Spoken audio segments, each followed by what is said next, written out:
अस्मद्गुरुभ्यो नमः। अस्मत्परमगुरुभ्यो नमः। अस्मत्सर्वगुरुभ्यो नमः।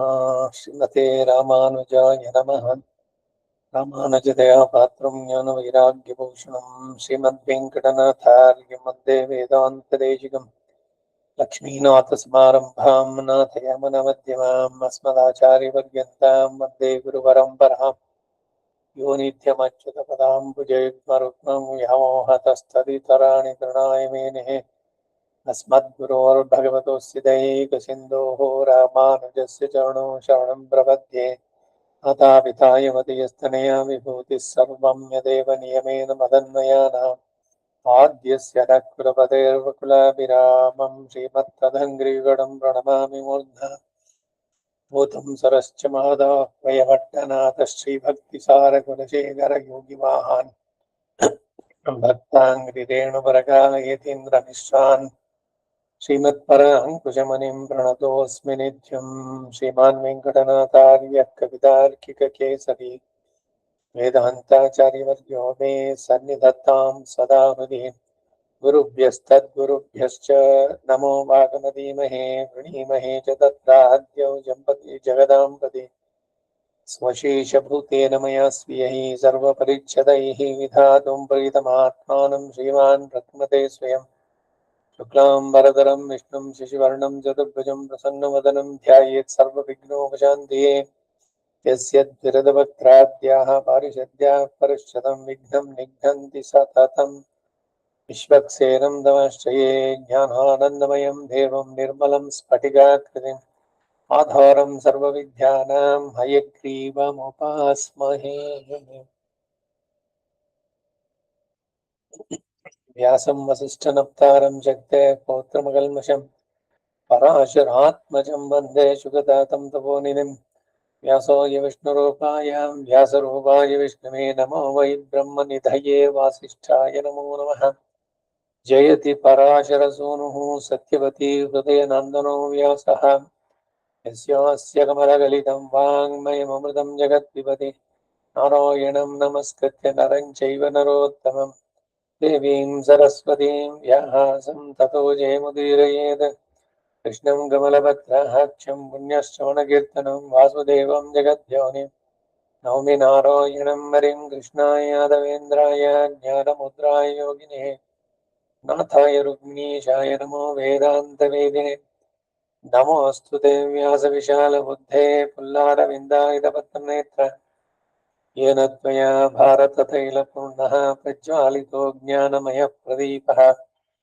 युधिष्ठिरो धर्ममयो महद्रुमः स्कन्दोऽर्जुनो भीमसेनोऽस्य शाखाः माद्रीसुतो पुष्पफले समृद्धे मूलं कृष्णं ब्रह्म च ब्राह्मणाश्च भीष्मद्रोणतटा चेत्रतजला गान्धारनीलोत्पला शल्यग्राहवती कृपेण वहिनी कर्णेन वेलाकुला अश्वत्थामविकर्णघोरमकरा दुर्योधनवर्तिनी सोत्तीर्णा खलु पाण्डवैर्णनदी कैवर्तके केशवे धर्मे चार्थे च कामे च मोक्षे च भरतर्षभ यदि हस्ति तदन्यत्र यन्ने हस्ति न तत्क्वचित् महत्त्वे च गुरुत्वे च ध्रियमाणं यतोऽधिकम् महत्त्वात् भारवत्वाच्च महाभारतमुच्यते। अष्टमहिषी समेता श्रीकृष्णाय परब्रह्मणे नमः।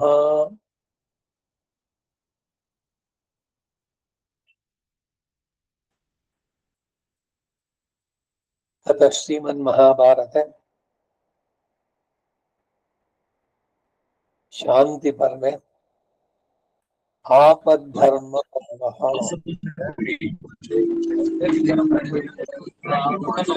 ಒಂದು ಪರ್ವದಲ್ಲಿ ಅಂತರ್ಗತವಾಗಿರುವಂತ ಆಪದ್ಧರ್ಮ ಸಾಮಾನ್ಯ ಧರ್ಮ ಇದರಲ್ಲಿ ಏನು ವ್ಯತ್ಯಾಸ ಹೊಂದಿವೆ ಅನ್ನೋದು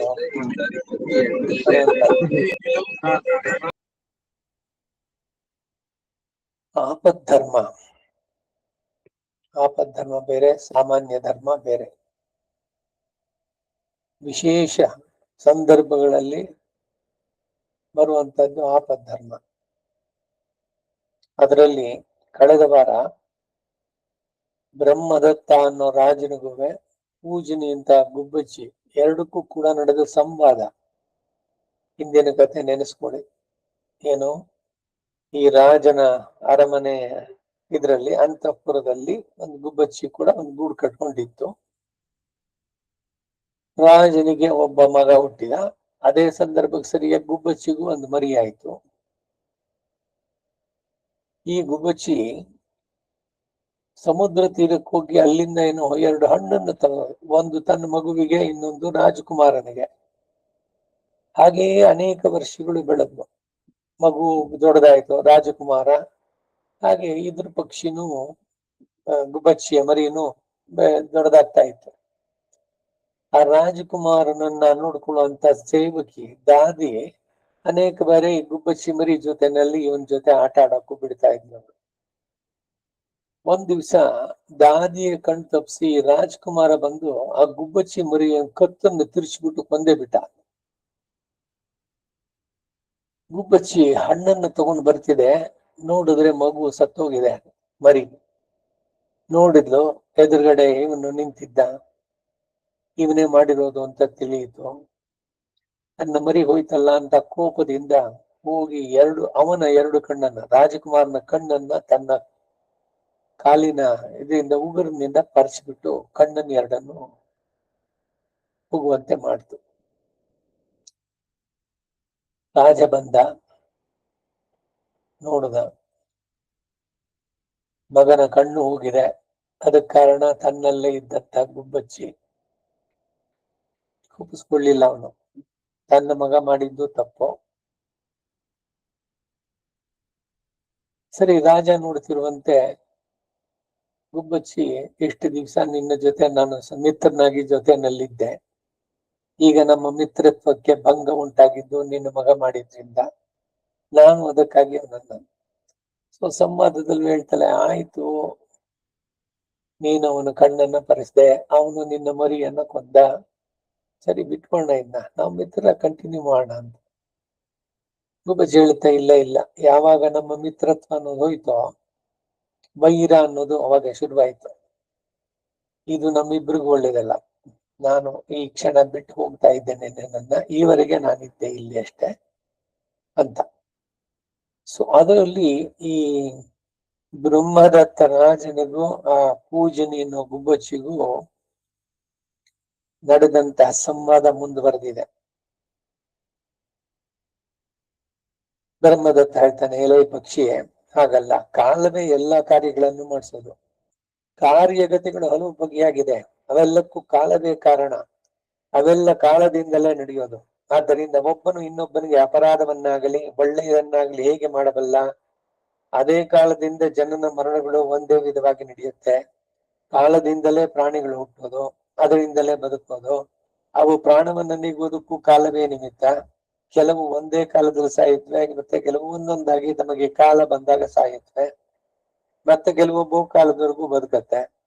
ಬೆಂಕಿಯು ಕಟ್ಟಿಗೆಯನ್ನು ಹೇಗೋ ಹಾಗೆ ಕಾಲವು ಎಲ್ಲವನ್ನು ಆತಿ ಮಾಡ್ಕೊಳ್ಳೋದು. ಪೂಜನಿ, ನಿನ್ನ ದುಃಖಕ್ಕೆ ನಾನು ಕಾರಣನಲ್ಲ, ನನ್ನ ದುಃಖಕ್ಕೆ ನೀನು ಕಾರಣನಲ್ಲ. ಕಾಲವೇ ಪ್ರಾಣಿಗಳಿಗೆ ನಿತ್ಯವೂ ಸುಖ ದುಃಖಗಳನ್ನ ತಂದೊಡ್ಡೋದ್ರಿಂದ, ಆದ್ದರಿಂದ ನಿನ್ನ ಅಪರಾಧ ಏನು ಇಲ್ಲ. ನೀನು ನಿನ್ನ ಇಷ್ಟ ಬಂದಂತೆ ಇಲ್ಲಿ ಸುಖವಾಗಿರ್ಬೋದು. ನಿನ್ನ ಪ್ರೀತಿ ವಿಶ್ವಾಸಗಳು ಒಂದೇ ವಿಧವಾಗಿರ್ಲಿ. ನೀನು ಮಾಡಿದ್ದನ್ನ ನಾನು ಕ್ಷಮಿಸಿದ್ದೇನೆ, ನೀನು ನನ್ನ ತಪ್ಪನ್ನು ಮನ್ನಿಸ್ಬಿಡು ಎಂದ. ಏನೋ ಒಂದು ಘಟನೆ ನಡೆಯುತ್ತೆ, ಇಂಟೆನ್ಷನ್ ಆಗಿ ಬುದ್ಧಿಪೂರ್ವಕವಾಗಿಯೇ ಮಾಡಿರ್ತಾನೆ ತಪ್ಪನ್ನ.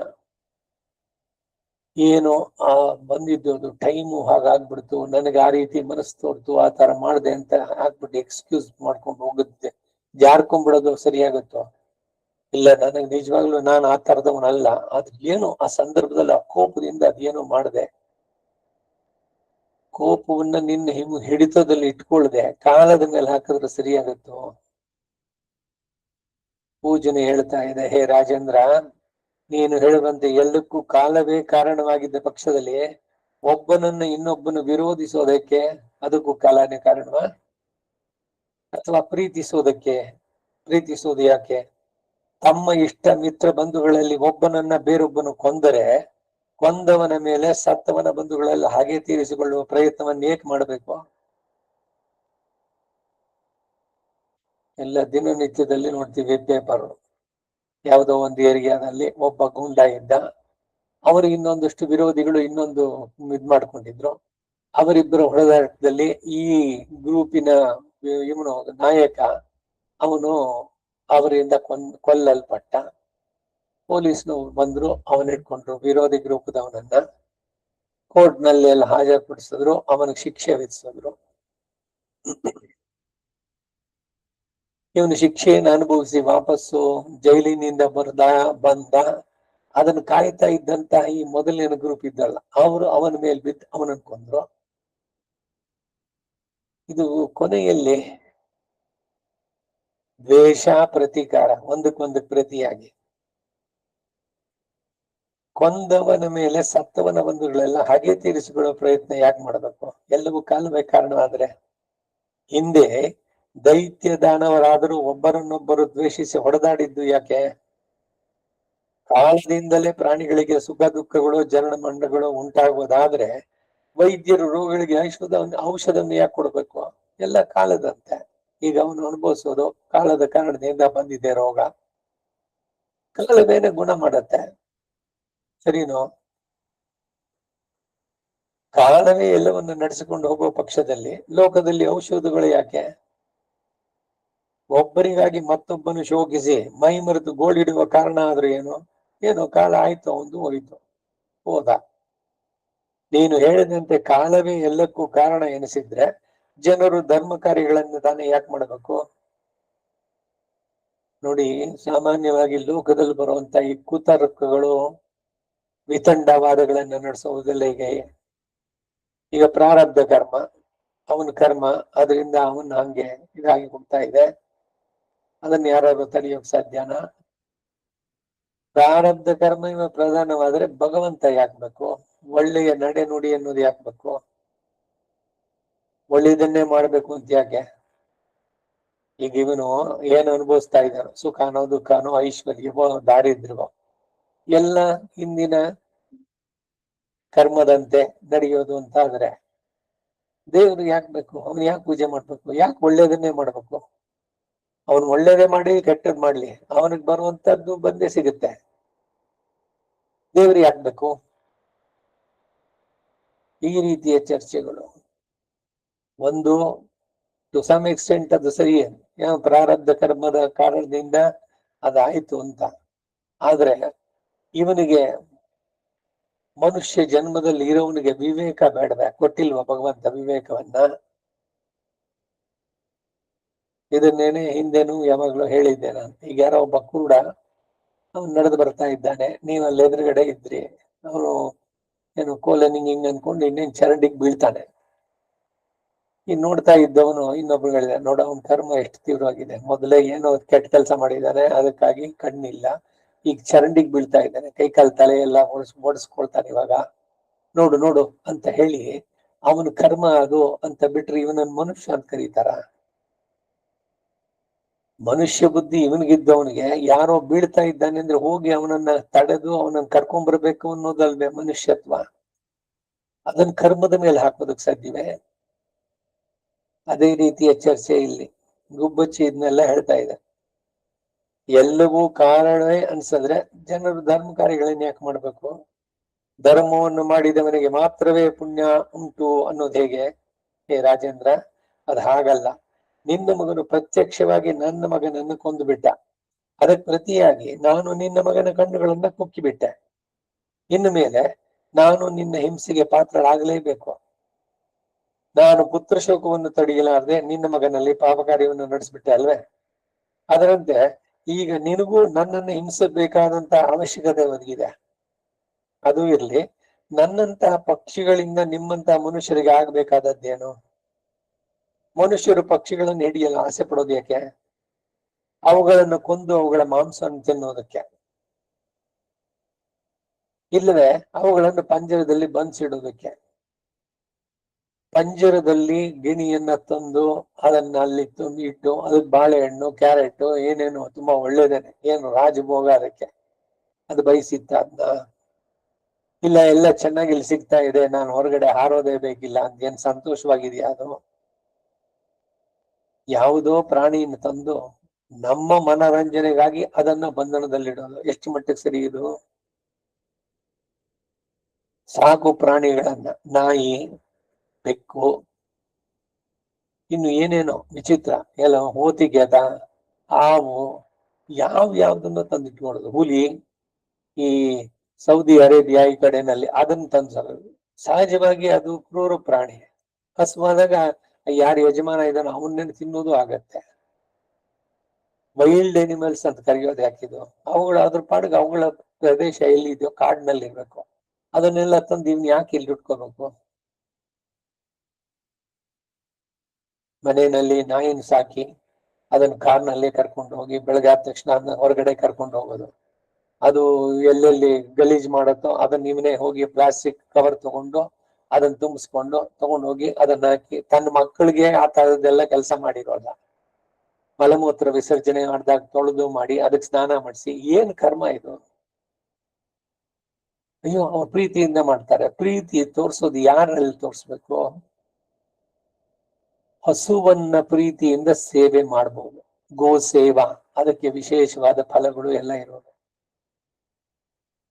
ಸಾಕು ಪ್ರಾಣಿಯಾಗಿ ಇಟ್ಕೊಳ್ಳೋಕೆ ಹಸು ಒಂದು ಮಾತ್ರ ಉಂಟು. ಇನ್ನೆಲ್ಲ ಸ್ಮೃತಿನಲ್ಲಿ ಪುರಾಣಗಳಲ್ಲಿ ಹೇಳೋದು ಅವನ್ನೆಲ್ಲ, ಈಗ ನಾಯಿನೋ ಬೆಕ್ಕನ್ನೋ ನೀವು ಸಾಕಿದ್ರೆ ಅವು ನಿಮ್ಮನ್ನ ಶಪಿಸತ್ವಂತೆ. ಅವು ದೇ ಆರ್ ನಾಟ್ ಗ್ರೇಟ್ಫುಲ್. ಸುಮ್ನೆ ಎಲ್ಲೋ ಈಗ ಇದ್ರಲ್ಲಿ ವಾಟ್ಸಪ್ ನಲ್ಲಿ ನಾಯಿ ಕಾಪಾಡ್ತಾವ ನನ್ನ, ಅದು ಕರ್ಕೊಂಡೋಯ್ತು, ಅವನೇನೇನೋ ಪೇಪರ್ ತಗೊಂಡ್ಬಂತು, ಇವನ್ಗೆ ಏನ್ ಬೇಕು ಅದನ್ನೆಲ್ಲ ಕೊಡ್ತು. ಅದಕ್ಕೆ ಮನುಷ್ಯ ಬುದ್ಧಿ ಇದೆಯಾ? ಎಲ್ಲೋ ಏನೋ ಒಂದು ವಿಪರೀತವಾಗಿ ನಡೆಸಿದ್ದನ್ನ ದೊಡ್ಡದಾಗಿ ತೋರಿಸ್ಬಿಟ್ಟು, ಆ ಸಿಂಡಿಕೇಟ್ ಬ್ಯಾಂಕ್ ನಲ್ಲಿ ಫೇತ್ಫುಲ್ನೆಸ್ ನಾಯಿ, ಅದಕ್ಕಾಗಿ ಅದನ್ನೇ ಎಂಬ್ಲಮ್ ನಲ್ಲಿ ನಾಯಿ ಕನಿಷ್ಠ ಪಶುನ, ಕತ್ತೆ, ನಾಯಿ ಇವುಗಳೆಲ್ಲ ಮುಟ್ಟಿದ್ರು ನಮ್ಮ ಸದ್ಗುಣಗಳೇನಿದೆ ಎಲ್ಲ ಹೋಗುತ್ತೆ ಅಂತೆಲ್ಲ ಇದೆ. ಹಾಗಾದ್ರೆ ಅದನ್ನ ದ್ವೇಷಿಸ್ಬೇಕಾ? ಖಂಡಿತ ಇಲ್ಲ. ನಾಯಿ ಬೀದಿನಲ್ಲಿರ್ಲಿ, ಅದಕ್ಕೆ ಆಹಾರ ಹಾಕಿ ಅಷ್ಟೇ, ಮನೆ ಒಳಗಡೆ ಸೇರಿಸ್ಬೇಡಿ. ಇದು ವಿವೇಕ. ಯೌ ಶ್ವಾನಂ ಶ್ಯಾಮ ಶಬಲವು ವೈವಸ್ವತ ಕುಲೋದ್ಭವೌ ಭೂತಯಜ್ಞ.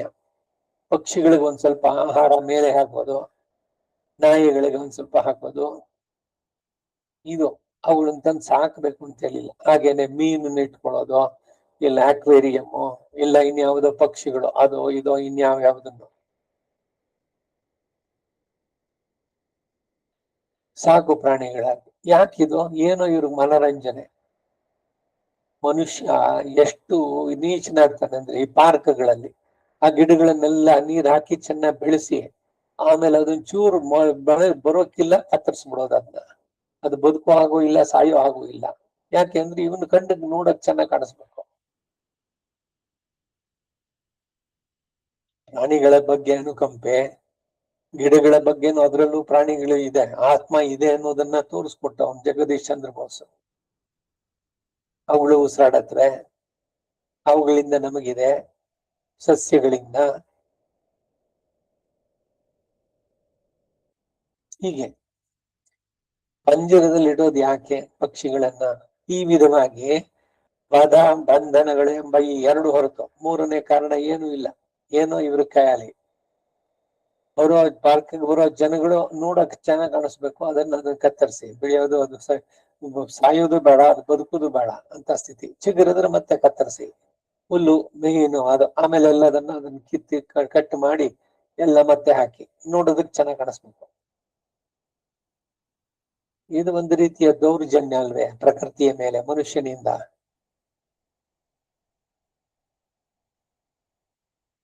ನಾನು ವೈದ್ಯಕೀಯ ಪ್ರತಿನಿಧಿಯಾಗಿ ಪ್ರವಾಸಗೊಳ್ತಾ ಇದ್ದಾಗ ಆ ಚಿಕ್ಕಮಂಗ್ಳೂರ್ನಲ್ಲಿ ಇದಕ್ ಹೋಗಿದ್ದೆ, ಹೊರನಾಡಿಗೆ. ಯಾರೋ ಒಬ್ರು ಹೊರಟಿದ್ರು, ಅವ್ರ ಜೊತೆ ನಾನು ನೋಡಿರ್ಲಿಲ್ಲ. ಅದಕ್ಕಾಗಿ ಅವ್ರು ಕೇಳಿದೆ, ನನ್ ಕೆಲಸ ಮುಗಿದ್ಮೇಲೆ ಬರ್ತೀನಿ, ಸ್ವಲ್ಪ ಕಾಯ್ತೀರಾ ಅಂತ. ಆ ಕಳಸೇಶ್ವರ ಟೆಂಪಲ್ ಹತ್ರ ಪಾಪ ನನಗಾಗಿ 3 ಗಂಟೆ ಕಾಲ ಕಾದ್ರು ಅವರು. ನಾನ್ ಡಾಕ್ಟರ್ಗಳನ್ನೆಲ್ಲ ನೋಡ್ಕೊಂಡು ಬಂದ್ಮೇಲೆ ಅವ್ರ ಜೊತೆನಲ್ಲಿ ಹೋದೆ. ಅಲ್ಲಿ ಹೋದ್ರೆ ಸಾಯಂಕಾಲ ಸ್ನಾನ ಮಾಡಿ ಅಂದ್ರು ಅವರು. ಬಿಸಿಯಾಗಿ ನೀರ್ ಕಾದಿತ್ತು ಹಂಡೆನಲ್ಲಿ, ಸ್ನಾನ ಮಾಡದೆ ದೇವಸ್ಥಾನದ ಒಳಗಡೆ. ಸಾಯಂಕಾಲ ಏನೋ ಪೂಜೆ, ಸತ್ಯನ ಪೂಜೆನ ಏನೋ ನಡೀತು, ಎಲ್ಲ ಆಯ್ತು. ಒಂದ್ ರಾತ್ರಿಯಲ್ಲಿ ಇದ್ದು ಮಾರನೇ ದಿವಸ ಬೆಳಗ್ಗೆ ನನ್ ಜೊತೆ ಬಂದ್ರಲ್ಲ, ಅವ್ರ ಜೊತೆ ವಾಪಸ್ ಬಂದೆ. ಅದಕ್ ಮೊದ್ಲು ಆ ಪ್ರಧಾನ ಅರ್ಚಕರು ನನ್ನನ್ನು ಕರ್ಕೊಂಡು ಹೋಗಿ ಒಳಗಡೆ ಅವ್ರು ಮಾಡಿದ ಕೆಲಸ ಇದೆಲ್ಲ ಹೇಳ್ತಾ ಇದ್ರು. ಅವ್ರು ಹೇಳೋದು, ಈ ಬೀದಿ ದೀಪಗಳು ಎಣ್ಣೆ ದೀಪನೋ ಅಥವಾ ಲ್ಯಾಂಪೋ ಲಾಟಿನೋ ಲಾಂದ್ರ ಇವುಗಳಲ್ಲಿ ನಮಗ್ ಬೆಳಕು ಬರ್ತಾ ಇರ್ಲಿಲ್ವೇ? ಇದು ಬೇಕಾ ವಿದ್ಯುತ್ ಶಕ್ತಿ? ಅದು ಬರುವುದಕ್ಕಾಗಿ ನದಿಗಳಿಗೆ ಅಣೆಕಟ್ಟನ್ನು ಕಟ್ಟೋದು, ಅದೆಲ್ಲ ಅವರು ಪ್ರಕೃತಿಗೆ ವಿರುದ್ಧವಾದ ಎಲ್ಲ ಕೆಲಸವನ್ನು ಅವರು ಕ್ರಿಟಿಸೈಸ್ ಮಾಡ್ತಾ ಇದ್ದಿದ್ದು. ಪೂರ ಗ್ರಂಥಗಳನ್ನ ಬರೆದಿದ್ದಾರೆ ಅವರು. ಪ್ರಕೃತಿಯನ್ನ ನೀವು ಇದ್ ಮಾಡಬೇಡಿ, ಅದು ಹೇಗಿದೆಯೋ ಆ ರೀತಿನಲ್ಲೇ ಬಿಡಿ, ನೀವು ಬಾಳಿ ಅದು ಚೆನ್ನಾಗಿರ್ಲಿ. ಮನುಷ್ಯನ ಅತಿಯಾದ ಸುಖಕ್ಕಾಗಿ ಇದೆಲ್ಲ ಮಾಡೋದು ಏನಾಗುತ್ತೆ, ನದಿಗಳಿಗೆ ಅಣೆಕಟ್ಟನ್ನ ಕಟ್ಟಿದ್ರೆ ನೀರಿನ ಸಾಂದ್ರತೆ ಸಮುದ್ರಕ್ಕೆ ಎಷ್ಟು ಹೋಗ್ಬೇಕು ಅದು ಹೋಗದೆ ಇದ್ರೆ ಸಮುದ್ರ ಉಪ್ಪು ಅದು ಜಾಸ್ತಿ ಆಗತ್ತೆ. ಅದು ಪ್ರಕೃತಿಯ ಸೈಕಲ್ ಏನಿದೆ ಚಕ್ರ ಅದನ್ನೆಲ್ಲ ಇದು ವಿವರಗೊಳಿಸುತ್ತೆ ಅಂತ. ಅದನ್ನ ಅವರು ಎಲ್ಲ ಈ ಕಾಂಟಿನೆಂಟ್ಸ್ ಅದರಲ್ಲಿರೋ ಪ್ರೆಸಿಡೆಂಟ್ಗಳು ಯಾರ್ಯಾರಿದ್ದೀಗ ಅಮೆರಿಕ ರಷ್ಯಾ ಅಂತವರುಗಳಿಗೆಲ್ಲ ಒಂದು ಪುಸ್ತಕ ಎಲ್ಲ ಮಾಡಿ ಕಳ್ಸಿದ್ರು. ವರ್ಲ್ಡ್ ನ ರಕ್ಷಣೆ ಮಾಡ್ಬೇಕು ಅನ್ನೋದು ಆಗಿನ ಕಾಲಕ್ಕೇನೆ. ಆದ್ರೆ ಅದೊಂದು ಅರಣ್ಯ ರೋದನ, ಕಾಡಿನಲ್ಲಿ ಕೂಗಿದ್ರೆ ಯಾರು ಬರ್ತಾರೆ? ಅದರ ಫಲವಾಗಿಯೇ ಯಾವಾಗ ಮಳೆ ಬರ್ಬೇಕು ಬರೋಲ್ಲ. ಯಾಕೆ? ಮನುಷ್ಯನ ಅತಿಯಾದ ಕಾಡುಗಳನ್ನೆಲ್ಲ ನಾಶ ಮಾಡಿದ್ದು. ಪ್ರಾಣಿಗಳೆಲ್ಲ ಬರುತ್ತೆ, ಅಲ್ಲಿ ಆಹಾರ ಸಿಗೋಲ್ಲ. ಇಲ್ಲೆಲ್ಲೋ ಚಿರತೆ ಬಂತು, ಬನ್ನೇರುಘಟ್ಟದ ಪಕ್ಕದಲ್ಲಿ ಅದರಲ್ಲಿ ಅದು ಬಂತು ಇದು ಬಂತು ಅಂತ. ವಚನ ಸಾಹಿತ್ಯದಲ್ಲಿ ಬೆಟ್ಟದ ಮೇಲೊಂದು ಮನೆಯ ಮಾಡಿ ಮೃಗ ಪಕ್ಷಿಗಳಿಗೆ ಅಂಜಿದೊಡೆಂತಯ್ಯ, ಸಂತೆಯಲ್ಲೊಂದು ಮನೆಯ ಮಾಡಿ ಶಬ್ದಕ್ಕೆ ಅಂಜಿದೊಡೆಂತಯ್ಯ ಅಂತ ಅಕ್ಕ ಮಹಾದೇವಿ ವಚನ ಇದು. ಹಾಗೆ ಯಾವುದು ಹೇಗೆ ಇರ್ಬೇಕು ಭಗವಂತ ಮಾಡಿದ್ದು ಆ ರೀತಿನಲ್ಲಿದ್ದು ಇವನು ತನ್ನ ಲಿಮಿಟ್ಸ್ ನಲ್ಲಿ ಮನುಷ್ಯನು ಇದ್ರೆ ಎಲ್ಲರಿಗೂ ಸೌಖ್ಯ. ಇದು ಆರ್ಟಿಫಿಷಿಯಲ್ ಆಗಿ ಎಲ್ಲವನ್ನೂ ಮಾಡ್ತಾ ಏನೇನೋ ಕೃತಕವಾಗಿ ಏನೋ ಇವನು ಮನೋರಂಜನೆ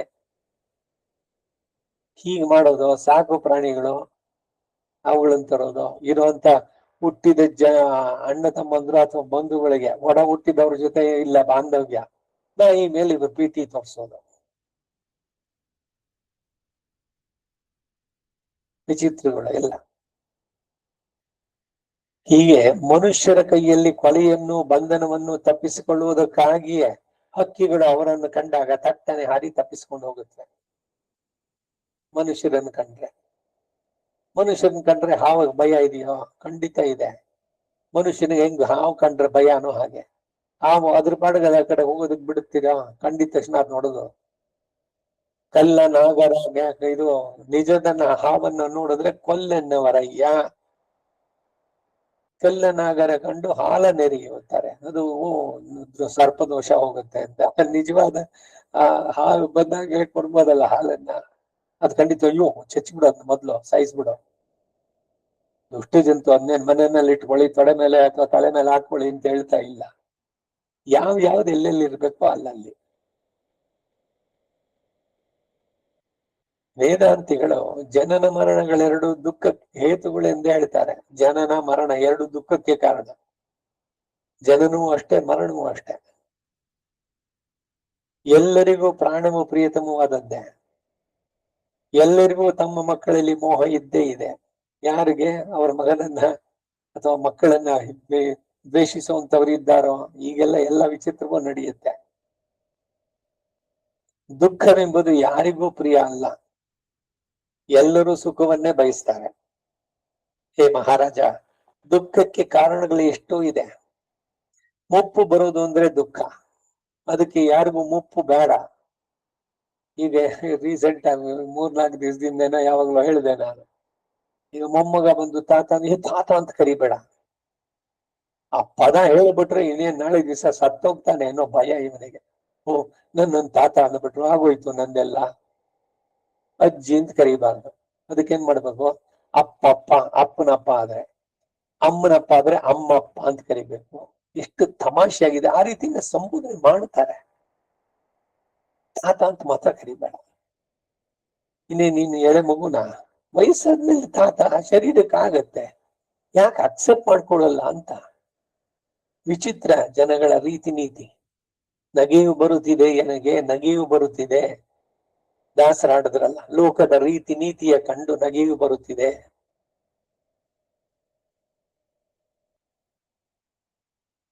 ಸಂಬಂಧಗಳು. ಇದು ಕೂಡ ಯಾವಾಗಲೂ ಹೇಳಿದ್ದೆ ನಾನು. ಈಗ ಹೆಣ್ಣು ಮನೆಗೆ ಬಂದಾಯ್ತು, ಸೊಸೆ ಅವಳು ಬಂದವಳು ಮಾಮ ಅತ್ತೆ ಅಂತ ಕರಿಬೋದಲ್ಲ, ಮಾಮಿಯಾರು ಮಾಮನಾರು. ಅದ್ಯಾಕೆ ಇವ್ರನ್ನ ಅಪ್ಪ ಅಮ್ಮ ಅಂತ ಕರಿಬೇಕು? ಈಗ ಅವರ ಅಪ್ಪ ಅಮ್ಮನು ಬಂದಾಗ ಇವ್ರನ್ನ ಇವ್ರ ಅಪ್ಪ ಅಂತಂದ್ರೆ ಅವರು ಇವ್ರು ಅನ್ಬೇಕು. ಯಾಕೆ ಈ ಸಂಬೋಧನೆಯಿಂದ ಏನೋ ಸಿಗತ್ತೇನೋ, ಹುಚ್ಚತನ ಯಾಕೆ ಅಂತ. ಇದು ಈಗಿನ ಏನು ಬಹಳ ವೈಚಾರಿಕವಾಗಿ ನೋಡಂತ ಯಂಗರ್ ಜನರೇಷನ್ ಅಲ್ಲಿ ಡ್ಯಾಡಿ ಮಮ್ಮಿ ಅಂತ ಅವ್ರನ್ನ ಕರ್ಕೊಳ್ಳೋದು, ಅತ್ತೆ ಮಾವನರ್ನ ಆ ಸಂಬೋಧನೆಯಲ್ಲಿ. ಹೋಗ್ಲಿ, ಇದೆಲ್ಲ ಆಯ್ತಲ್ಲ, ಮನಃಪೂರ್ವಕವಾಗಿ ಅವರನ್ನ ತಂದೆಯ ಸ್ಥಾನದಲ್ಲಿ ನೋಡ್ತಾರ? ಅಪರೂಪ. ನೋಡೋರೆ ಇಲ್ಲ ಅಂತ ಹೇಳಲ್ಲ ನಾನು, ಆದ್ರೆ ಕರೆಯೋದು ಮಾತ್ರ ಅಪ್ಪ ಅಂತ. They don't want anything. ಅವರು ರಾಹುಕೇತುಗಳು ಇದ್ರಲ್ಲಿ ಬರೀತಾರೆ, ಮೆಟ್ರಿಮೋನಿಯಲ್ ಇದ್ರಲ್ಲೆಲ್ಲ ಕಂಡೀಷನ್ಸ್. ಮದುವೆ ಆದ್ರೆ ನೀನು ನಿಮ್ಮ ಅಪ್ಪ ಅಮ್ಮನ್ನ 15 ದಿವಸಕ್ಕೆ ಒಂದ್ಸಲಿ ಹೋಗಿ ನೀನ್ ನೋಡ್ ಬರ್ಬೋದು ಅಷ್ಟೇ. ನೀನು ಪೂರ್ಣವಾಗಿ ನನ್ ಜೊತೆನೆ ಇರ್ಬೇಕು, ನಾನ್ ನಿಮ್ಮನೆಗ್ ಬರೋಲ್ಲ. ಅವರು ನನ್ ಮಾವ ಅಂತಾನು ಹೇಳೋಲ್ಲ, ನನ್ ಗಂಡನ್ ತಂದೆ ಅಂತ ಹೇಳೋದು.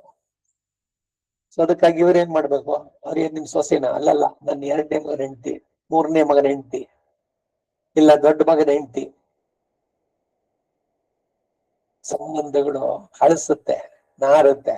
ಅದ್ರ ಮೇಲೆ ತಿಪ್ಪೆ ಸಾರಿಸೋದು ಇದರಿಂದ ಅಪ್ಪ ಅಮ್ಮ ಅಂತ ಕರೆದು ಬಿಡೋದು. ಅದರಿಂದ ಏನೋ ಬಂದ್ಬಿಡತ್ತ ಇಂಟಿಮಿಸಿ. ಹೃದಯದ ಒಳಗಡೆ ಇಲ್ದಿದ್ರೆ ಯಾಕೆ ಬೇಕು ಈ ಸಂಬೋಧನೆ? ಹಿಂದಿನಿಂದ ಮಾಡಿದ್ದಾರಲ್ಲ ಅವರ ಅತ್ತೆ, ಇವರು ಮಾಮ, ಮಾಮಿ ಅತ್ತೆ, ಮಾಮ, ಸಾಕು ಕರೀಲಿ. ನಾನು ಹೇಳೋದು ವಿಚಿತ್ರವಾಗಿ ಕಾಣಿಸುತ್ತೆ, ಆದ್ರೆ ನನ್ ನಡೆಸ್ತಾ ಇರೋಂತ ಹುಚ್ಚತನಕ್ಕೆ ಹೇಳೋಣ. ತುಳಸೀಕರ ಆಳ್ವಾರ್ ಹೇಳಿದ್ರು, ಲೋಕದವರಿಗೆಲ್ಲ ನಾನು ಹುಚ್ಚ ಇವಾಗ. ರಾಮನನ್ನ ಇದ್ ಮಾಡೋಕೆ ಸೇನಾಧಿಪತಿಗೆ ಹೇಳಿದೆ, ಸಮುದ್ರದಲ್ಲೇ ಹೋಗೋಣ ಬಾ ಲಂಕೆಗೆ ಅಂತ.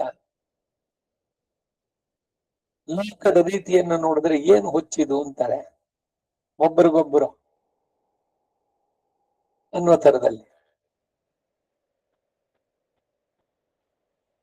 ಮುಪ್ಪು ಬರುವುದು ಅಂದ್ರೆ ದುಃಖ, ಧನ ನಾಶವಾದರೆ ದುಃಖ, ಅನಿಷ್ಟ ಪ್ರಾಪ್ತಿಯೂ ದುಃಖ, ಇಷ್ಟ ವಿಯೋಗವೂ ದುಃಖ, ವಧುವು ದುಃಖ, ವಧವೂ ದುಃಖ, ಬಂಧನವೂ ದುಃಖ.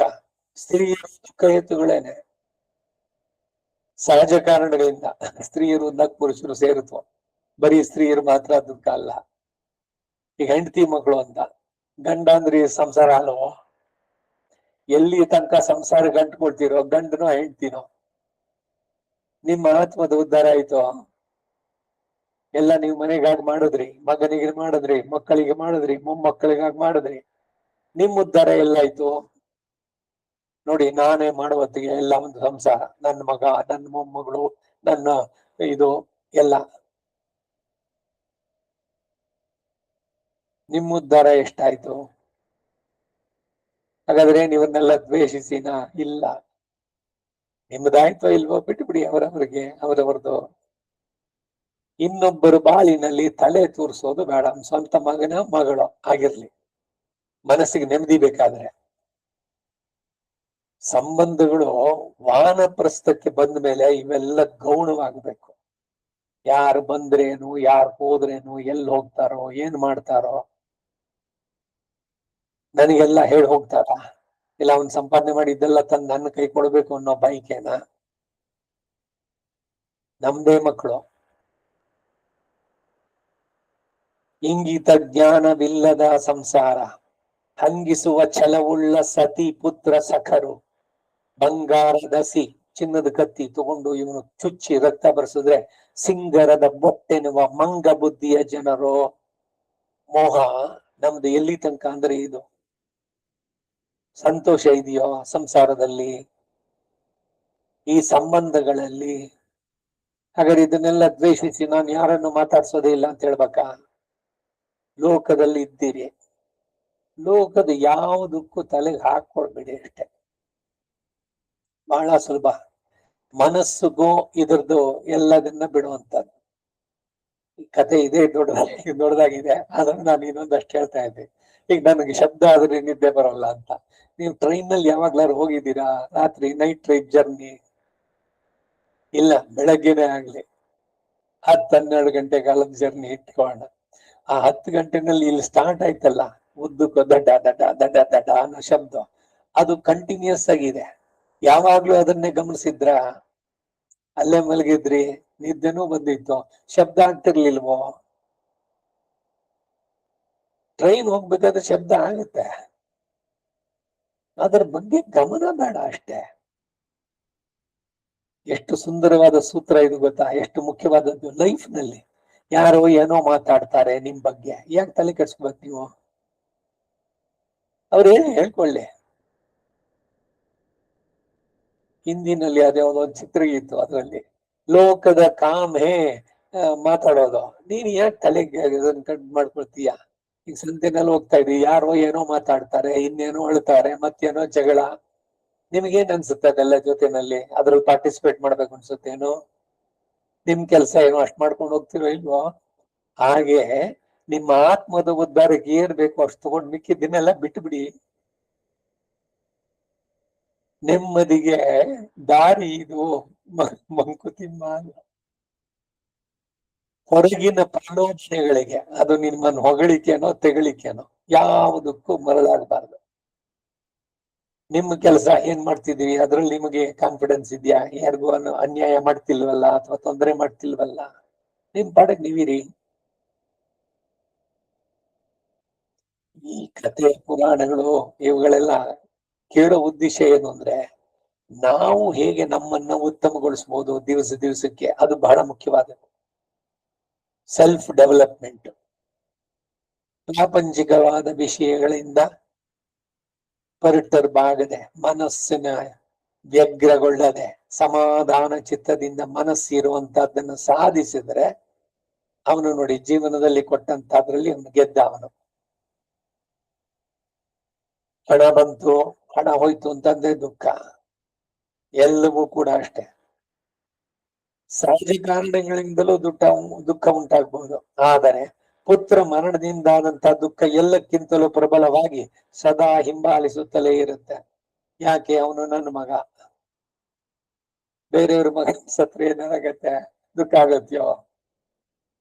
ಈಗೆಲ್ಲ ಏನೋ ಒಂದು ಆಕ್ಸಿಡೆಂಟ್ ಆಯ್ತು, ಪೇಪರ್ ಕುಡಿಲಿ ನೋಡೋಣ, ಆ ಸತ್ತವ್ರ ಲಿಸ್ಟು ಸದ್ಯ ನಮ್ಮವ್ರು ಯಾರು ಇಲ್ಲ, ಬೇರೆಯವರು ಸದ್ಯದಕ್ಕೇನಿಲ್ವೋ? ನಮ್ಮವರು. ಇದನ್ನೇ ಅರ್ಜುನನಿಗೆ ಕೃಷ್ಣ ಅಲ್ಲಿ 2ನೇ ಅಧ್ಯಾಯದಲ್ಲಿ ಹೇಳೋದು, ಇವರೆಲ್ಲ ನಿಮ್ಮವರು, ಅದಕ್ಕಾಗಿ ನಿನಗ್ ದುಃಖ. ಈಗ ನಾನು ಅವರನ್ನು ಕೊಂದು ಬಿಡ್ತೀನಿ, ಆಮೇಲೆ ನಾನು ಇಷ್ಟು ವಿಜಯ ಸಾಧಿಸಿದ್ದೇನೆ, ಇಷ್ಟು ಜನರ ತಲೆಯನ್ನ ತುಂಡವನ್ನ ಚೆಂಡಾಡಿ ಬಂದೆ ನಾನು. ಯಾರ ಹತ್ರ ಹೇಳ್ಕೊಳ್ಬೇಕು? ಅವರೇ ಎಲ್ಲರೂ ಇದ್ದಾರೆ ಅಲ್ಲಿ, ಹೆಂಡತಿ, ಮಗ, ದಬ್ಬ, ಎಲ್ಲೇನ್ ಸಂಬಂಧಗಳಿದೆಯಲ್ಲ, ಗುರು ಶಿಷ್ಯ, ಬಂಧುಗಳು, ಮಾವ, ಚಿಕ್ಕಪ್ಪ, ಬಾವ, ಮತ್ತೊಬ್ರು. ಅಲ್ಲಿ ತನಕ ಅರ್ಜುನ ಯುದ್ಧ ಮಾಡಿರ್ಲಿಲ್ವಾ? ಎಷ್ಟು ಜನರ ತಲೆಯನ್ನ ಚೆಂಡಾಡಿದ್ದ. ಯಾವಾಗ ಇವರು ನನ್ನವರು ಅನ್ನೋದು ಬಂತೋ ಅವಾಗ ಇವೆಲ್ಲ ಬರುವಂತಹದ್ದು. ಸೊ ಅಧ್ಯಾತ್ಮದಲ್ಲಿ ಹೇಳೋದು, ನಾನೇ ನನ್ನವನಲ್ಲ. ನನ್ನವರು ಅನ್ನೋದು ಇನ್ನೆಲ್ಲಿ ಬರುತ್ತೆ? ಮೊದಲು ನಾನು ಅನ್ನೋದೇ ಇಲ್ಲವಾದ್ಮೇಲೆ ನನ್ನವರು ನೆಲ್ಲಿ? ಹೀಗೆ ಸಂಬಂಧಗಳು ಎಲ್ಲವೂ ಕೂಡ ಅಷ್ಟೇ. ನೆಚ್ಚದಿರು ಸಂಸಾರ, ನೆಲೆ ಅಲ್ಲ ಈ ಕಾಯ, ಅಚ್ಯುತನ ನಂಬಿ ಸುಖಿಯಾಗೋ, ನಿನ್ನ ಪಾಲಿನ ಕರ್ತವ್ಯ ಕೆಲಸ ಮಾಡು, ಎಲ್ಲ ಬಿಟ್ಟುಬಿಡು ಅಂತ ಹೇಳಲ್ಲ. ಯಾರಿಂದ ಏನನ್ನು ಎಕ್ಸ್ಪೆಕ್ಟ್ ಮಾಡಬೇಡ. ಸ್ವಂತ ಮಗನೋ ಮಗಳೋ, ಪತಿನೋ ಪತ್ನಿಯೋ, ಎಲ್ಲ ಕರ್ಮದ ಅವತಾರಗಳು ಕುರಿಯನಾಗಿಸಿ ನಿನ್ನ ಕಾಪಿಡುವ ಸಂಸಾರ. ಕುರಿ ಮಾರಿಯಾದೀತೋ?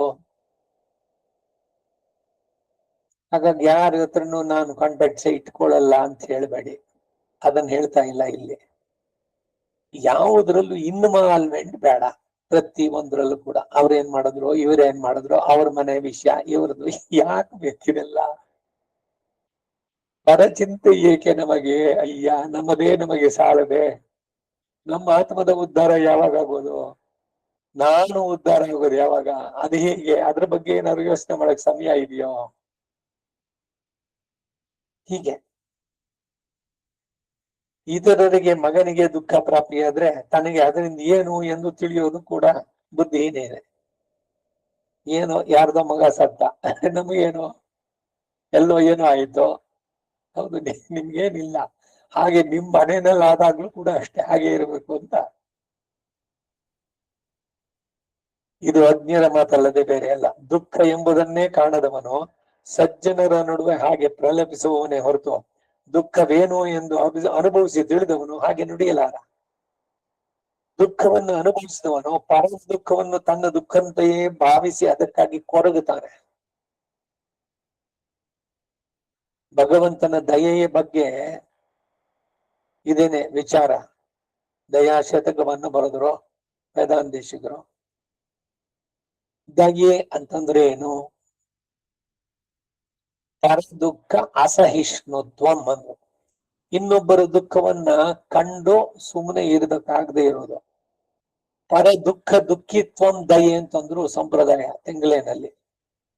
ಈಗ ಯಾರೋ ಅವ್ರ ಮಗನನ್ನು ಕಳ್ಕೊಂಡಿದ್ದಾರೆ, ಅಳ್ತಾ ಇದ್ದಾರೆ. ನಿಮ್ಗೆ ಸುದ್ದಿ ಗೊತ್ತು, ಅವ್ರ ಪರಿಚಯದವರು. ಹೋದ್ರಿ ನೀವು ಅವ್ರ ಜೊತೆನಲ್ಲಿ ಅವ್ರಿಗೆ ಸಾಂತ್ವನವನ್ನು ಹೇಳಿ, ಏನಾಗ್ಬೇಕು ಇವಾಗ ಕೆಲಸ, ಅದ್ರಲ್ಲಿ ನಿಮ್ ಸಹಾಯ ಏನಾದ್ರು ಮಾಡ್ಲಿಕ್ಕೆ ಆಗತ್ತಾ, ಅದನ್ನ ಮಾಡಿ ಮಾನಸಿಕವಾಗಿ ಅವನಿಗೆ ಧೈರ್ಯವನ್ನು ತುಂಬಿದ್ರೆ ಅವನ ದುಃಖವನ್ನ ಸಹಿಸದಂತದ್ದು ದುಃಖ ಅಸಹಿಷ್ಣುತ್ವ. ಅದು ಬಿಟ್ಟು ಅಯ್ಯೋ ನಿಮ್ ಮಗ ಹೋಗ್ಬಿಟ್ನಾ ಅಂತ ಅವ್ರಿಗಿಂತ ಜೋರಾಗಿ ನೀವು ಕೂತ್ಕೊಂಡು ಅಳ್ತಾ ಕೂತ್ಕೊಂಡ್ರೆ ಏನನ್ನ ಸಾಧಿಸಿದ್ರಿ? ಪರದುಃಖ ದುಃಖಿತ್ವಂ ದಯೆ ಅಂತ ಅಂದ್ಬಿಟ್ಟು ಅದಕ್ಕೆ ಅವ್ರೇನ್ ಮಾಡ್ತಾರೆ, ಭಗವಂತ ಅವನು ಪರಮ ದುಃಖಿ ಅಂತಾರೆ. ಎಂತ ವಿಚಿತ್ರವಾದ ಮಾತಿದು ಅಂತ. ಭಗವಂತನಿಗೆ ದಯೆ ಇದೆ ಅವನ ಭಕ್ತರ ಮೇಲೆ. ನಾವೆಲ್ಲ ದುಃಖ ಪಡ್ತಾ ಇದ್ರೆ ನಾವು ಸಂತೋಷ ಪಡ್ತಾವನೋ?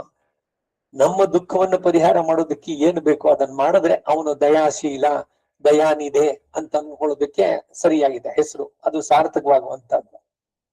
ಅದು ಬಿಟ್ಟು ಅವನ್ ಕರ್ಮ ನೀನ್ ಅನುಭವಿಸು ಅಂತಾನೇನು. ನಚಮೇ ಪ್ರಿಯ, ಹಾಗೆ ನನಗೆ ಯಾರು ದ್ವೇಷಗಳು ಇಲ್ಲ. ನಮೇ ದ್ವೇಷೋಸ್ತಿ ನ ಪ್ರಿಯ, ಯಾರಿಂದ ನನಗೇನು ಆಗ್ಬೇಕಾಗಿಲ್ಲ. ಭಗವಂತ ಇರೋದು ಹೀಗೆ. ಅವನ ಅವಾಪ್ತ ಸಮಸ್ತ ಗಾಮ, ತನ್ನೆಲ್ಲ ಬೈಕೆಗಳನ್ನು ತಾನೇ ತೀರಿಸಿಕೊಳ್ಳೋಬಲ್ಲ. ಅಯ್ಯೋ ಇವತ್ತು ಅವ್ರಿಗೆ ಏನಾದ್ರು ಮಾಡಿದ್ರೆ ನಾಳೆ ದಿವಸ ನಮ್ಗೆ ಏನಾದ್ರು ಉಪಯೋಗ ಆಗ್ಬೋದು, ಚೆನ್ನಾಗಿ ಇಟ್ಕೊಂಡಿರೋಣ, ಅದಕ್ಕಾಗಿ ಹೋಗಿ ಮಾಡೋಣ ಅಂತ ಏನಾರು ಅವನಿಗೇನಾರು ಇದೆಯೋ? ಪ್ರತಿಕಾರವೂ ಇಲ್ಲ, ದ್ವೇಷವೂ ಇಲ್ಲ, ದುಃಖವೂ ಇಲ್ಲ, ನಿರ್ಲಿಪ್ತನಾಗಿರೋದು. ಉದಾಸೀನ ದ್ವಾಸುಪರ್ಣ ಸಯುಜ ಸಕಾಯ. ಉಪನಿಷತ್ತು ಹೃದಯ ಎಂಬ ಇದರಲ್ಲಿ ಒಂದು ಬ್ರಾಂಚ್, ಮರದ ಎರಡು ಕೊಂಬೆಯ ಮೇಲೆ ಎರಡು ಪಕ್ಷಿಗಳು ಕೂತಿದೆ. ಒಂದು ಕರ್ಮ ಫಲವನ್ನ ಸ್ವಾದು ಮತ್ತಿ ತುಂಬಾ ಚೆನ್ನಾಗಿದೆ ಅಂತ ಕರ್ಮದ ಫಲವನ್ನ ಅನುಭವಿಸ್ತಾ ಇದೆ. ನಗುತ್ತೆ ಒಂದ್ಸಲಿ, ಇನ್ನೊಂದ್ಸಲಿ ಹೇಳುತ್ತೆ ದುಃಖ ಆಯ್ತು. ಆದ್ರೆ ಇನ್ನೊಂದು ಇದೆಯಲ್ಲ, ಇನ್ನೊಂದು ಪಕ್ಷಿ, ಒಂದು ಜೀವಾತ್ಮ, ಇನ್ನೊಂದು ಪರಮಾತ್ಮ. ಆ ಪರಮಾತ್ಮ ಅನಷ್ಟನ್ನ ಬಿಚಾಕಶೀತಿ ಉದಾಸೀನ. ಅವನು ಸುಮ್ಮನೆ silent spectator, he will not participate. ಇವನು ದುಃಖದಲ್ಲಿ ಇದ್ದಾಗಲೂ ಅಷ್ಟೇ, ಸುಖದಲ್ಲಿ ಇದ್ದಾಗಲೂ ಅಷ್ಟೇ, ನಿರ್ಲಿಪ್ತನಾಗಿ ಸುಮ್ಮನೆ ಅದನ್ನ ವಿಟ್ನೆಸ್ ಮಾಡ್ತಿದ್ದಾನೆ. ಸರ್ವಸ್ಯ ಸಾಕ್ಷಿ.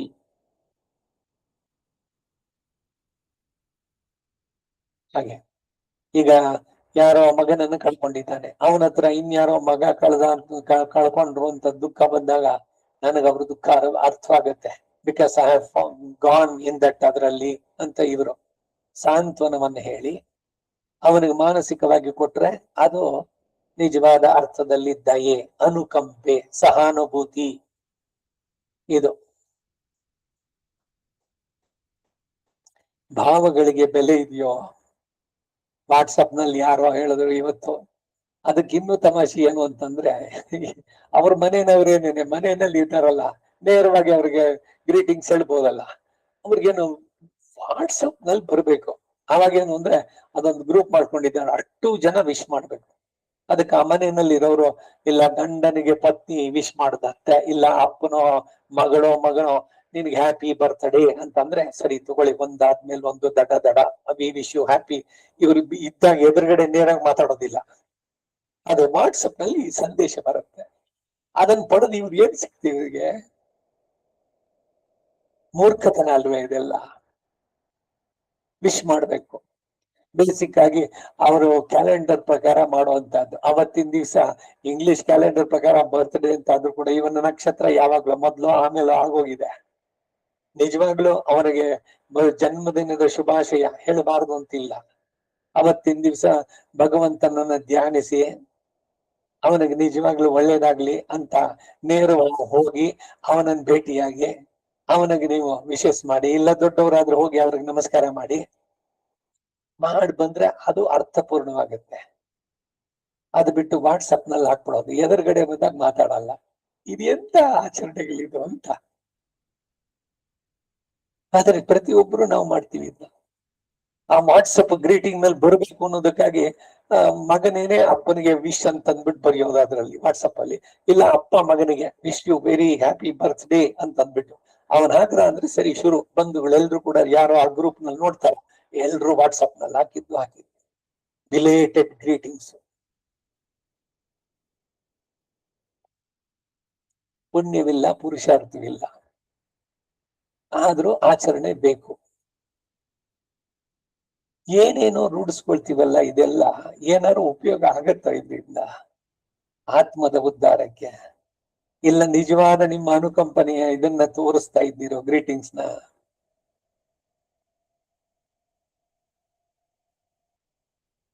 ಇದು ಅಜ್ಞರ ಮಾತಲ್ಲದೆ ಬೇರೆ ಅಲ್ಲ. ದುಃಖ ಎಂಬುದನ್ನೇ ಕಾಣದವನು ಸಜ್ಜನರ ನಡುವೆ ಹಾಗೆ ಪ್ರಲಿಪಿಸ್ತಾನೆ ಹೊರತು ದುಃಖವೇನು ಅಂತ ಅನುಭವಿಸಿ ತಿಳಿದವನು ಹಾಗೆ ನುಡಿಯಲಾರ.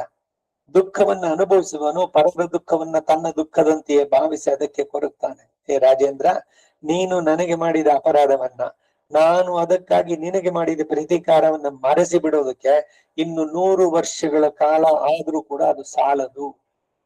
ಈ ಘಟನೆ ನಡೀತಲ್ಲ ಈಗ, ನಿನ್ನ ಮಗ ರಾಜಕುಮಾರ ನನ್ನ ಗುಬ್ಬಚ್ಚಿ ಮರಿಯನ್ನ ಕೊಂದು ಬಿಟ್ಟ. ನಾನು ದುಃಖವನ್ನ ತಾಳಲಾರ್ದೆ ನಿನ್ನ ಮಗನ ಕಣ್ಣನ್ನ ಕೊಕ್ಕಿ ಕೊಂದು ಬಿಟ್ಟೆ ನಾನು. ಅಯ್ಯೋ, ಇದನ್ನ ಕಣ್ಣನ್ನು ಮಾತ್ರ ನಾಶ ಮಾಡಿದ್ದು.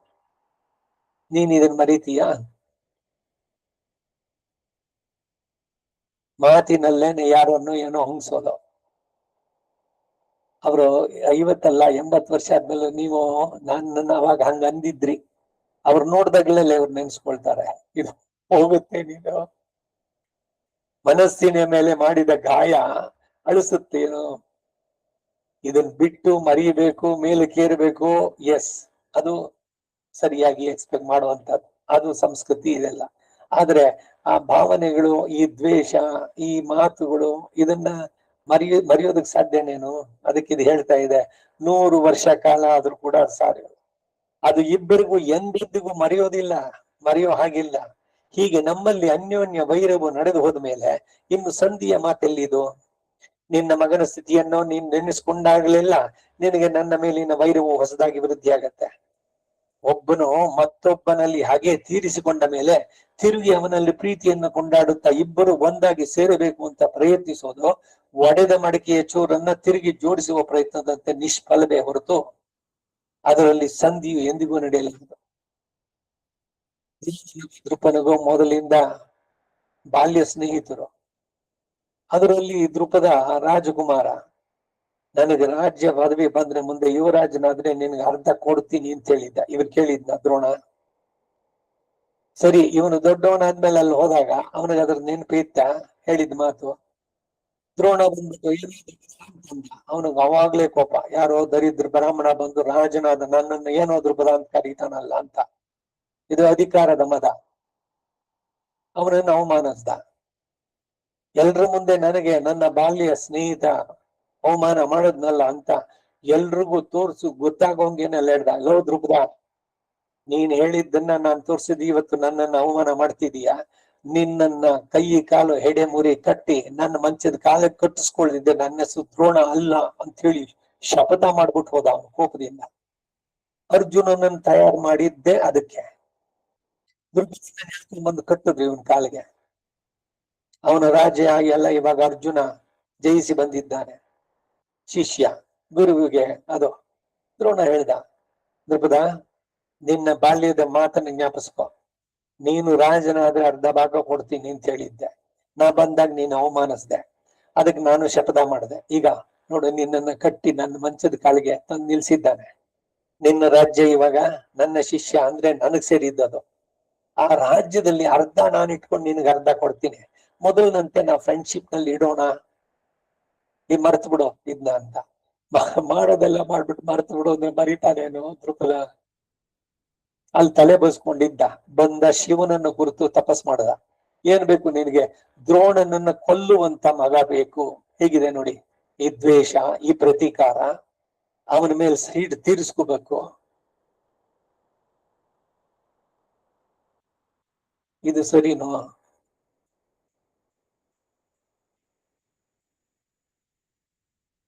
ಮಡಕೆ ಒಡೆದೋಗಿದೆ, ಆ ಚೂರನ್ನ ತಂದಡ್ಸಿದ್ರೆ ಮೊದಲಿನಂತೆ ಮಡಕೆ ಆಗುತ್ತೋ ಅದು? ಅಂತಹ ನಂಬಿಕೆ ಎಂದಿಗೂ ಕ್ಷೇಮಕರಗಲ್ಲ ಎಂದು ಸರ್ವಶಾಸ್ತ್ರ ಸಿದ್ಧಾಂತ ಗುಬ್ಬಚ್ಚಿ ಹೇಳ್ತಾ ಇದೆ. ಹಿಂದೆ ಶುಕ್ರಾಚಾರ್ಯನು ಪ್ರಹ್ಲಾದನಿಗೆ ಹೇಳಿದ 2 ಗಾಥೆಗಳುಂಟು. ಸುಳ್ಳಾಗಿರ್ಲಿ ನಿಜವಾಗಿರ್ಲಿ, ಶತ್ರುವಿನ ಮಾತಿನಲ್ಲಿ ಯಾರು ನಂಬಿಕೆ ನೀಡ್ತಾರೋ ಅವರು ಅಪಾಯದಲ್ಲಿ ಸಿಕ್ಕಿ ಬೀಳ್ತಾರೆ. ಅವನು ಶತ್ರು, ಅವನು ಏನೇ ಸಜೆಷನ್ ಕೊಟ್ರು ಕೂಡ ತನ್ನ ಇದಕ್ಕೆ ಮತ್ತೆ ಇನ್ನೊಬ್ಬನ ಅವನತಿಗೆ ತಾನೇ ಬರೋದು. ಯಾರು ನಂಬೋದಕ್ಕೆ ಸಾಧ್ಯನೇನು? ಕಟ್ ಥ್ರೋಟ್ಸ್ ಅಂತ ಇಂಗ್ಲಿಷ್ ನಲ್ಲಿ. ಇದನ್ನು ಕೂಡ ಹಿಂದೆ ಯಾವಾಗಲೂ ಒಂದ್ಸಲ ಹೇಳಿದೆ ನಾನು. ಕಟ್ ಥ್ರೋಟ್ ಅಂದ್ರೆ ಏನು? ಒಂದ್ಸಲಿ ತಲೆಯನ್ನ ಕತ್ತರಿಸಿದ ಮೇಲೆ ನೀವು ಅವನನ್ನ ನಂಬುತ್ತೀರೋ? ಯಾಕೆಂದ್ರೆ ಇನ್ನೊಂದ್ಸಲಿ ಅವನ್ ನಿಮ್ ತಲೆ ಕತ್ತರಿಸೋಕ್ ತಲೆನೇ ಇರೋಲ್ಲ.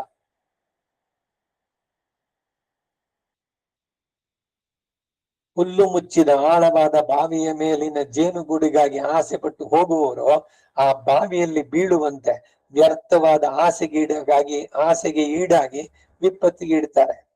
ಒಂದಾವರ್ತಿ ಉಂಟಾದ ವೈರವು ಆ ವಂಶದಲ್ಲಿ 10 ತಲೆಮಾರುಗಳಾದ್ರೂ ಅಡಗಲಾರದು.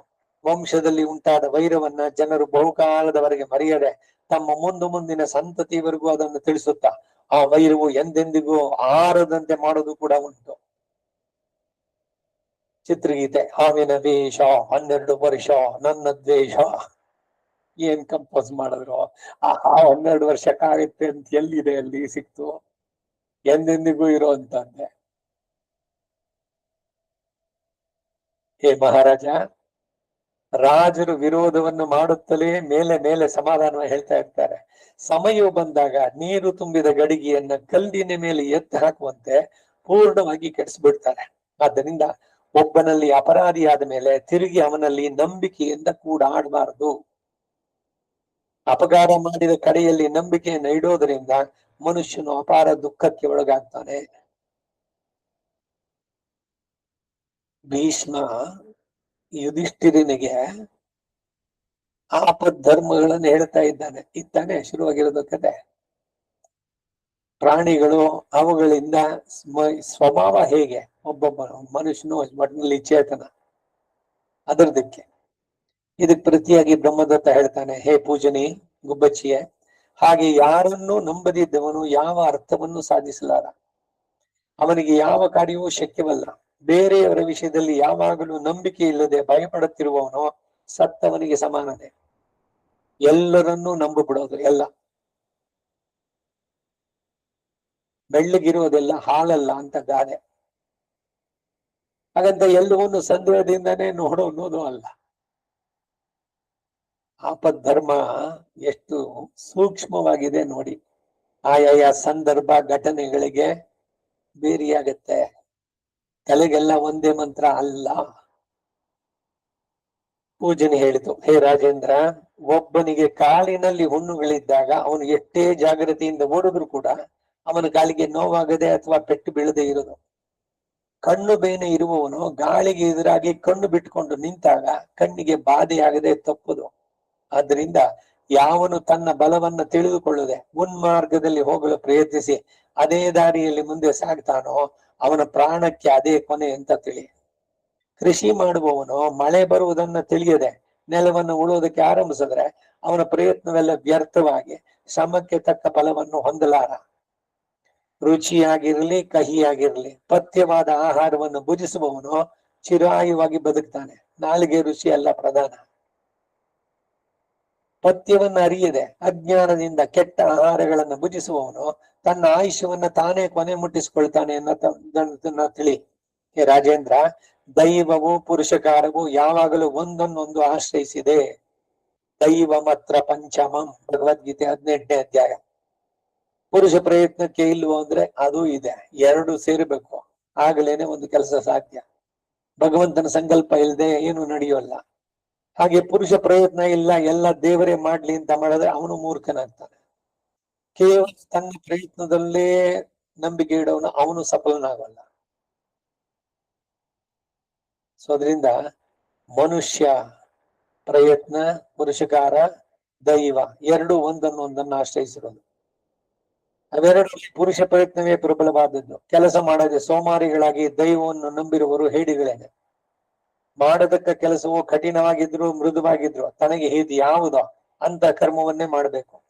ಕರ್ಮಶೀಲನಲ್ಲದವನು ಕೊನೆಗೆ ಯಾವ ಫಲವನ್ನು ಹೊಂದದೆ ಅನರ್ಥಗಳಿಗೆ ಗುರಿಯಾಗ್ತಾನೆ. ಆದ್ದರಿಂದ ಫಲವು ಸಂಶಯಿತವಾಗಿದ್ದಾಗಲೂ ಪರಾಕ್ರಮವನ್ನ ಪ್ರಯತ್ನವನ್ನು ಬಿಡಬಾರದು. ಉದ್ಯಮೇ ನೈವ ಸಿದ್ಧಂತಿ ಕಾರ್ಯಾಣಿ ನ ಮನೋರಥೈಹಿ ನಹಿ ಸುಪ್ತಸ್ಯ ಸಿಂಹಸ್ಯ ಪ್ರವಿಶಂತಿ ಮುಖೇ ಮೃಗಾಹ. ಸುಭಾಷಿತಕಾರ. ಕೆಲಸ ಮಾಡದೆ ಫಲ ಸಿಗೋಲ್ಲ. ಉದ್ಯಮೇ ನೈವ ಸಿದ್ಧಂತಿ ಕಾರ್ಯಾಣಿ ನ ಮನೋರಥ. ಬರೀ ಮನಸ್ಸಿನಲ್ಲೇ ಮನೋರಥಗಳು ಎಲ್ಲ ಇದಾಗ್ಬಿಡುತ್ತೋ.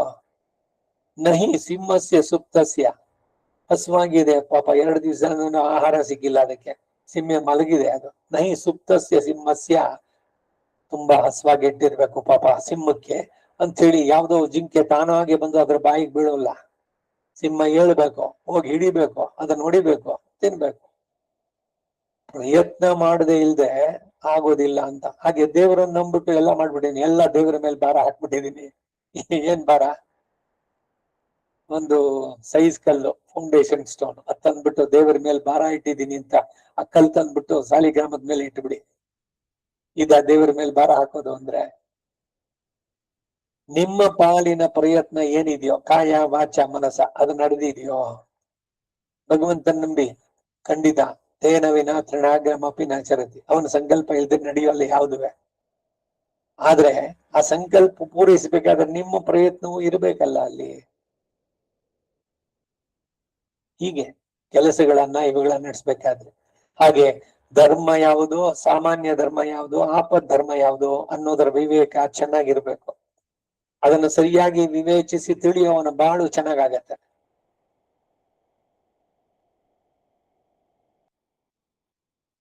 ವಿದ್ಯೆ, ಶೌಚ, ಸಾಮರ್ಥ್ಯ, ಬಲ, ಶೌರ್ಯ ಎಂಬ ಈ 5 ಪ್ರತಿ ಮನುಷ್ಯನಿಗೂ ಸಹಜ ಮಿತ್ರರು. ಇವರೆಲ್ಲ ವಿದ್ಯೆ, ಶೌಚ ಶುಚಿ, ಸಾಮರ್ಥ್ಯ, ಬಲ ಶಕ್ತಿ, ಶೌರ್ಯ ಇದು.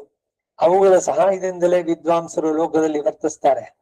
ಮನೆ, ಪಾತ್ರೆಗಳು, ನೆಲ, ಹೆಂಡತಿ, ಸ್ನೇಹಿತರು ಇವೆಲ್ಲವೂ ಆಗಂತುಕಗಳಾದ ಶ್ರೇಯಸ್ ಸಾಧನಗಳು. ಇವುಗಳನ್ನು ಮನುಷ್ಯನು ಎಲ್ಲಿಯಾದ್ರೂ ಸುಲಭವಾಗಿ ಪಡೆಯಬಲ್ಲ. ಪ್ರಾಜ್ಞನಾದವನು ಎಲ್ಲ ಕಡೆಯೂ ಸಂತೋಷಿಸ್ತಾನೆ, ಎಲ್ಲಿ ಹೋದ್ರೂ ಪ್ರಕಾಶಕ್ಕೆ ಬರ್ತಾನೆ. ತನ್ನಿಂದ ಬೇರೆ ಯಾರಿಗೂ ಭಯ ಇಲ್ಲದಂತೆಯೋ ತಾನು ಇತರರಿಗೆ ಭಯ ಪಡದಂತೆಯೂ ಇರುವವನು ಬುದ್ಧಿವಂತನಾದವನು. ತನ್ನಲ್ಲಿರುವುದನ್ನು ಎಷ್ಟೇ ಅಲ್ಪವಾಗಿದ್ರು ಕೂಡ ಹಣ ಅದನ್ನ ವೃದ್ಧಿಗೊಳಿಸಬಲ್ಲ. ಅವನಿಗೆ ಅತ್ಯಲ್ಪವೇ ಮಹತ್ತಾಗತ್ತೆ. ಅವನು ಒಂದೊಂದು ಕಾರ್ಯವನ್ನು ತೃಪ್ತಿಕರವಾಗಿ ನಡೆಸ್ತಾನೆ.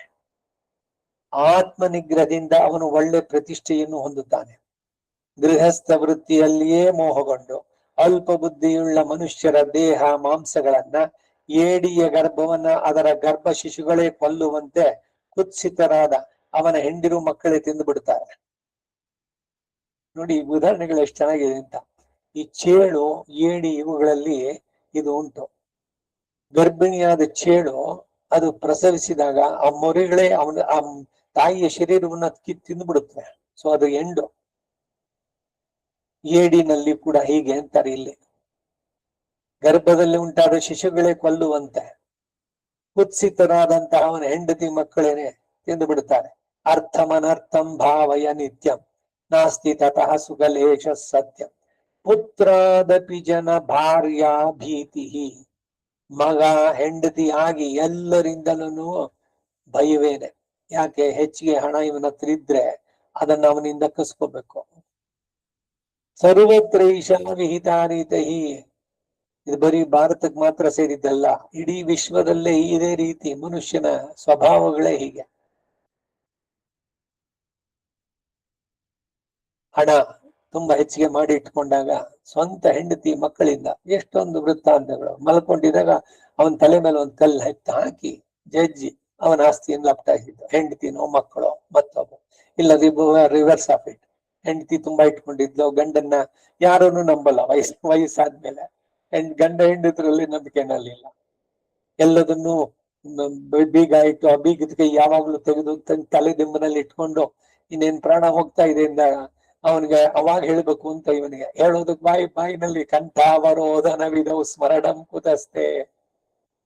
ಸರಿ, ಅವನ್ ಮಲಗಿದ್ದು ಅವನ ಹಾಸಿಗೆ ದಿಂಬು ಎಲ್ಲದನ್ನ ಇವ್ರು ತಗೊಂಡೋಗಿ ಬಿಸಾಕ್ತಾರೆ. ಆ ದಿಂಬು ಜೊತೆಗೆ ಬ್ಯಾಂಕ್ ಸೇಫ್ಟಿ ಲಾಕ್ ಕೀ ಇದೆಲ್ಲ ಇವನೇನ್ ಇಟ್ಕೊಂಡಿದ್ನೋ ಅದನ್ನು ಬಿಸಾಕಾಯ್ತು. ಸಿಕ್ತೇನೋ ಇವನ್ ಮಾಡಿಟ್ಟಿದ್ದೆಲ್ಲ ಮಕ್ಕಳಿಗೆ. ನಾವು ಆರ್ಜನೆ ಸ್ವಾರ್ಜಿತಂ ಅದೇ ನಮಗ್ ಸಿಗಲ್ಲ. ಒಂದೊಂದ್ಸಲಿ ಪ್ರಾಪ್ತಿ ಇಲ್ದಿದ್ರೆ ಅಲ್ಲಿದ್ದವನು ಕಡ್ಲೆ ಇಲ್ಲ, ಕಡ್ಲೆ ಇದ್ದವನು ಅಲ್ಲಿಲ್ಲ ಅಂತ ಗಾದೆ ಇದ್ದಂತೆ.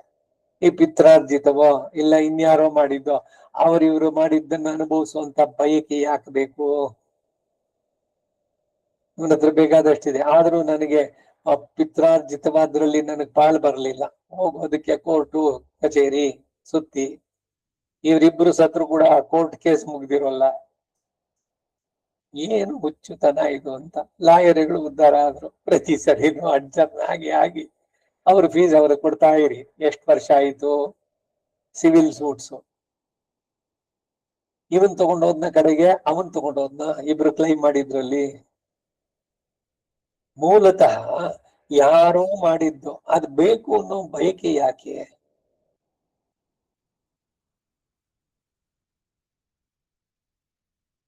ಮನುಷ್ಯನಿಗೆ ಬುದ್ಧಿ ಕೆಟ್ಟಾಗ ತನ್ನ ಮನೆ, ತನ್ನ ಭೂಮಿ, ತನ್ನ ಮಿತ್ರರು, ತನ್ನ ದೇಶ ಎಂಬ ಮಮತೆಯನ್ನ ಇಟ್ಟುಕೊಂಡು ಅವುಗಳನ್ನ ಬಿಡಲಾರದೆ ದುಃಖಕ್ಕೀಡಾಗ್ತದೆ. ಹೇ ರಾಜೇಂದ್ರ, ತನ್ನ ಸ್ವದೇಶವಾದರೂ ವ್ಯಾಧಿಯಿಂದಾಗಲಿ ದುರ್ಭಿಕ್ಷದಿಂದಾಗಲಿ ಪೀಡಿತವಾಗ ಅದನ್ನ ಒಡನೆಯ ಬಿಟ್ಟು ಹೋಗಬೇಕು. ತ್ಯಜೇದೇಕಾದ ಕುಲಸ್ಯಾರ್ತೆ ಗ್ರಾಮಸ್ಯಾರ್ತೆ ಕುಲಂ ತ್ಯಜೇತೆ ಆತ್ಮಾರ್ತೆ ಪೃಥ್ವೀಂ ತ್ಯಜೇತೆ. ಸುಭಾಷಿತಕಾರ ಎಲ್ಲ ಇಲ್ಲಿದ್ದೇನೆ. ಮಹಾಭಾರತ, ರಾಮಾಯಣ, ಭಾಗವತಗಳು, ಸ್ಮೃತಿ ಗ್ರಂಥಗಳು ಇವುಗಳಿಂದ ತಂದಂತಹ ಆರಿಸಿ ತೆಗೆದಿದ್ದಷ್ಟೇ ಅದು ಸುಭಾಷಿತ, ನಲ್ನುಡಿಗಳು.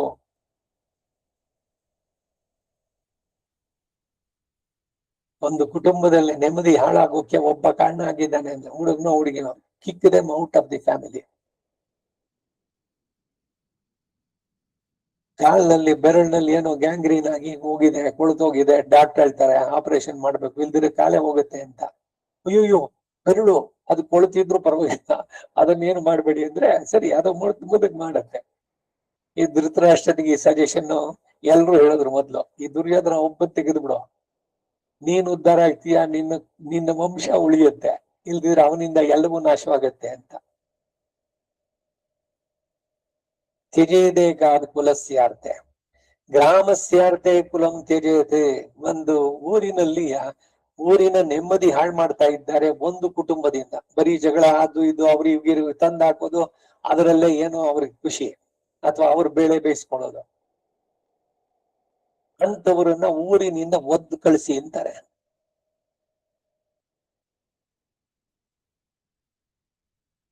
ಹಾಗೆ ದುರ್ಭಿಕ್ಷವೋ ದೇಶದಲ್ಲಿ ಈ ಶತ್ರುಗಳ ಆಕ್ರಮಣ ಯಾವಾಗ್ಲೂ ಇರೋದು. ಆ ದೇಶ ಬಿಟ್ಟು ಬಿಡ್ಬೇಕು, ಅಲ್ಲಿರ್ಬಾರ್ದು.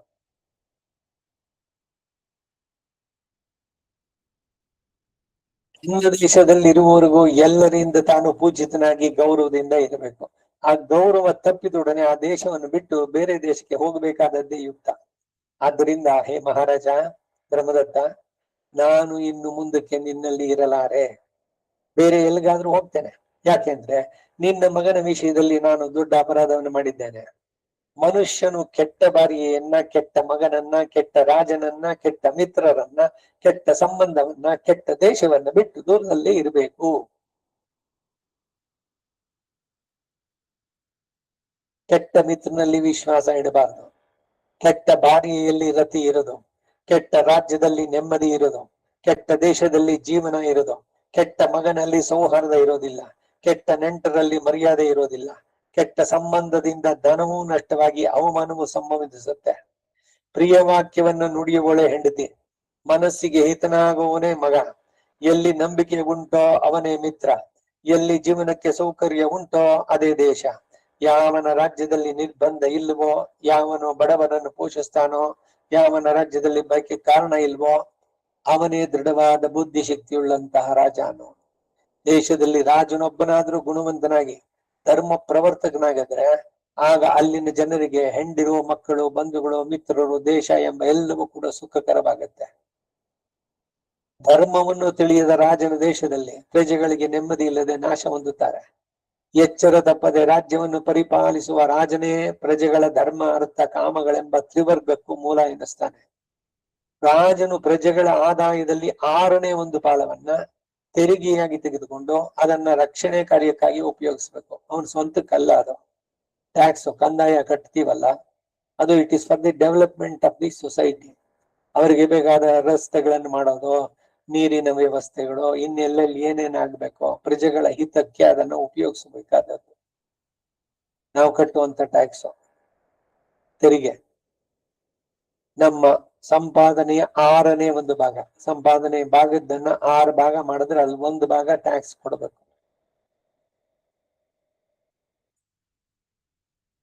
ಪ್ರಜೆಗಳನ್ನ ಚೆನ್ನಾಗಿ ರಕ್ಷಿಸದಂತ ರಾಜನು ರಾಜನೆಂಬ ಹೆಸರುಳ್ಳಂತ ಕಳ್ಳನೇ ಅಂತಂದ್ರು.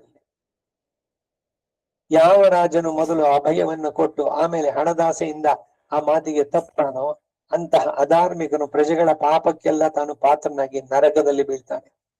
ಅಭಯವನ್ನು ಕೊಟ್ಟು ಅದರಂತೆ ನೆರವೇರಿಸುತ್ತಾ ಪ್ರಜೆಗಳನ್ನು ಧರ್ಮದಿಂದ ಪಾಲಿಸತಕ್ಕಂತ ರಾಜನು ಸರ್ವ ಸುಖಕ್ಕೂ ಭಾಗಿಯಾಗ್ತಾನೆ.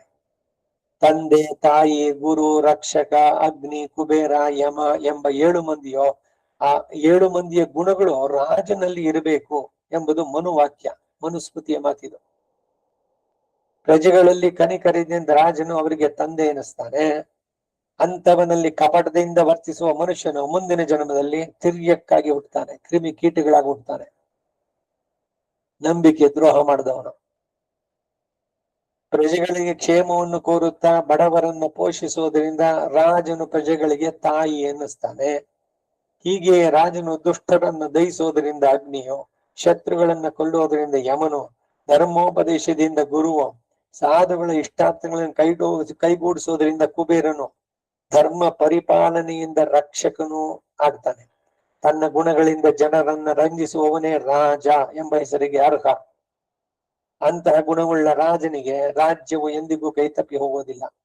ಪುರಜನರನ್ನ, ದೇಶ ಜನರನ್ನ ಆಧರಿಸತಕ್ಕಂತ ನೀತಿಯನ್ನ ಚೆನ್ನಾಗಿ ಬಲ್ಲ ರಾಜನಿಗೆ ಈ ಹಬ್ಬಗಳು ಎರಡರಲ್ಲೂ ಕೂಡ ಸುಖ ಉಂಟು.